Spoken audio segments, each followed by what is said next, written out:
আল্লাহ আল্লাহ যুদ্ধ করে কি কেউ এ পর্যন্ত আটকে না? যারা এই জাতীয় কোরবানি, ছাগল, গরু, বেড়া, বিভিন্ন ধরনের যৌতুক লইয়ে তোরা তো খোদার লই যুদ্ধ করতে লাগবে। যে কুরবানা আইলে কুরবানোর আগে ওই গরু দন সল দন আসল আর চট্টগ্রামতুন কি রসপান নজেব কিনা সংক্ষেপ একটু হইবেন। নজেবের কোনো হাত নাই।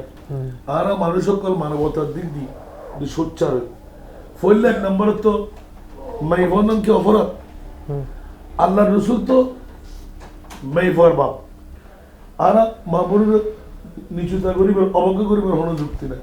তো বর্তমান অর্থশালী বৃত্তশালী ক্ষমতা নাই, যারা তোর ক্ষমতা নাই ইতা যদি যৌতুক তার ভিতরে ঢুকি যদি হয় মনের ইচ্ছে অনুপাতে সম্মতি যদি না থাকে হয় ব্যাকিন হারাম, ওই হারাম ফালং, ওই হারাম ছোয়াব, ওই হারাম কোরবানি ব্যাকিন তো বরবা ইন হারাম হারাম তাই এড়ে বই নামাজ সালাম এবং ইন কবুল তারা নসিহত করবেন যে গুরু সল্লাহ যে ঈদের মানে হোনাদের দ্বার কি নদের কি যারা হোনাদের নিশ্চয় আগে কেমন তোমার তারা জবাব দিতে বলবে মাইফাই তো দিদা আল্লাহ তোরা তো খোদার লই যুদ্ধ করতে লাগবে।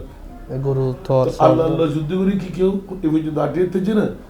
যারা এই জাতীয় কোরবানি, ছাগল, গরু, বেড়া, বিভিন্ন ধরনের যৌতুক লইয়ে আপন ওর ওরিয়ে নিজের মাইফার লাই শুকুর লাই ইচ্ছে করি কিছু রঙ্গিল করেন ঠিক আল্লাহ আছে তারা দায়ী করবে।